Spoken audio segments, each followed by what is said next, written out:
2026ஆம் ஆண்டு இலங்கையினுடைய வரலாற்றிலேயே மறக்க முடியாத ஒரு ஆண்டாக இருக்கும் அப்படி என்று இலங்கையினுடைய ஜனாதிபதி அண்மையில் தெரிவித்திருந்தார். அப்படி என்னதான் இலங்கையில் நடக்கப் போகின்றது? இலங்கையில் ஊழல்வாதிகள், மிகப்பெரிய திருடர்கள், மிகப்பெரிய புள்ளிகள் என்று சொல்லப்படுகின்ற நபர்கள் எல்லோரும் கம்பி எண்ணப் போகின்றார்கள் அப்படி என்று ஜனாதிபதி அவர்கள் கூறியிருக்கின்றார். ஆனால் உண்மையில் இது நீதியை நிலைநாட்டப் போகின்ற அரசாங்கத்தினுடைய முயற்சியா அல்லது அரசாங்கம் நீதித்துறையில் கையை வைக்க முயல்கின்றதா என்ற கேள்வி எழுகின்றது. இன்றைய இந்த பதிவில் இது தொடர்பான சில தகவல்களைத்தான் நான் உங்களோடு பகிர்ந்து கொள்ளப் போகின்றேன். வாருங்கள் வீடியோக்குள்ள போவோம்.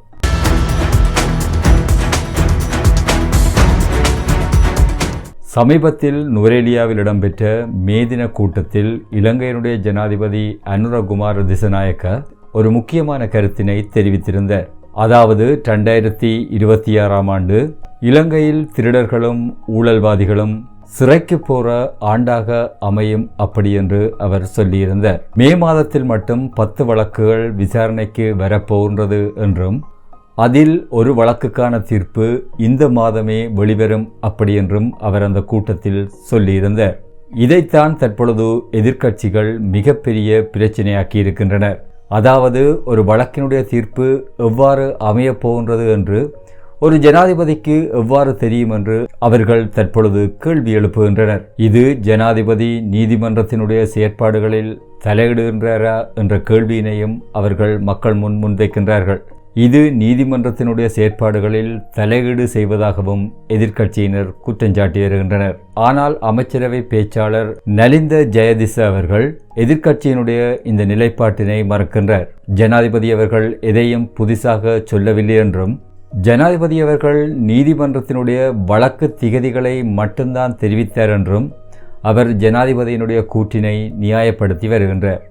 ஆனால் இங்கு கவனிக்க வேண்டிய ஒரு முக்கியமான பிரச்சினை இருக்கின்றது.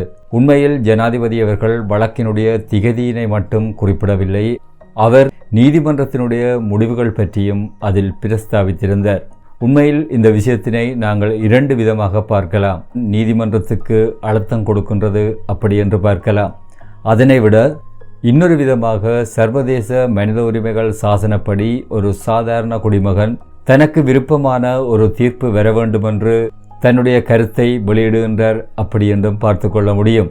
ஆனால் இலங்கையினுடைய கடந்த கால வரலாறுகளை பார்க்கின்ற பொழுது எதிர்க்கட்சியினர் சொல்வது சில வேளைகளில் உண்மையாக இருக்கலாமா என்ற சந்தேகத்தினையும் எழுப்புகின்றது.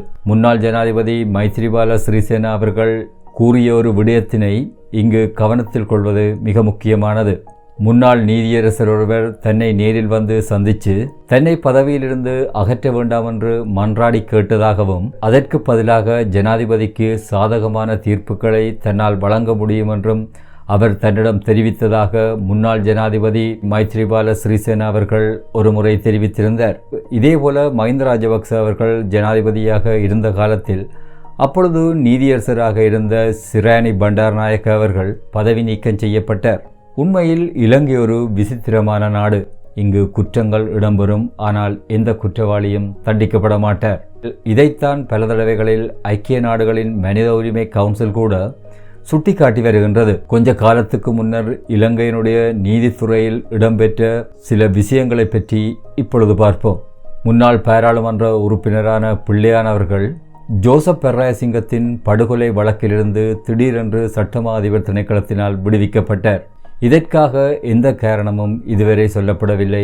ஆனால் பிள்ளையான் விடுதலை செய்யப்பட்டார். இதேபோல ராடா நிறுவனத்தினுடைய முன்னாள் தலைவர் ட்ரான் அலஸ் மீது இருந்த மோசடி வழக்கு பரஸ்பர முரண்பாடான சாட்சிகள் இருக்கின்றது என்று சொல்லி சட்டமா அதிபர் திணைக்களத்தினால் அந்த வழக்கும் தள்ளுபடி செய்யப்பட்டது. சதோச ஊழியர்களை அரசியல் தேவைகளுக்காக பயன்படுத்தினர் என்ற குற்றச்சாட்டில் நீதிமன்றத்தில் முன்னிலைப்படுத்தப்பட்ட ஜோன்சன் பெர்னாண்டோ கூட வழக்கு தாக்கலில் தொழில்நுட்ப கோளாறுகள் காணப்படுகின்றது என்று சொல்லப்பட்டு அவரும் அந்த வழக்கிலிருந்து விடுதலை செய்யப்பட்டார். உண்மையில் இங்கு கவனிக்க வேண்டிய ஒரு முக்கியமான விஷயம் இருக்கின்றது.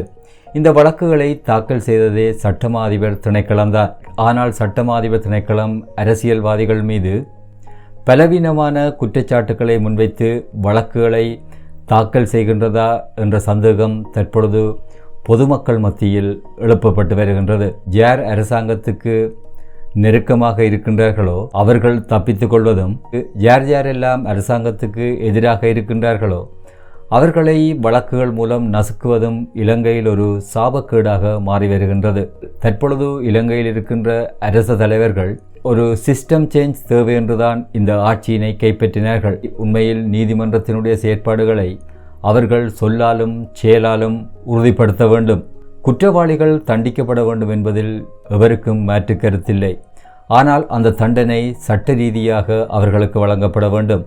மாறாக அவர்களுக்கு வழங்கப்படுகின்ற தண்டனை ஒரு அரசியல் பழிவாங்கலாக இருக்கக்கூடாது என்பதே சாதாரண மக்களுடைய ஒரு அவாவாக காணப்படுகின்றது. 2026ஆம் ஆண்டு சிறைச்சாலை என்ற ஜனாதிபதியினுடைய அறைகூவல் உண்மையில் ஊழலுக்கு எதிரான ஒரு போர்க்குரலா, அல்லது நீதிமன்றங்களுக்கு மறைமுகமாக சொல்லப்படுகின்ற ஒரு கட்டளையா? இதை பற்றி நீங்கள் என்ன நினைக்கின்றீர்கள் என்பதை கொமெண்ட்ஸில் பதிவிடுங்கள். மீண்டும் இவ்வாறான ஒரு காணொளியில் உங்களை சந்திக்கும் வரை உங்களிடமிருந்து விடைபெற்றுக் கொள்கின்றேன். நன்றி, வணக்கம்.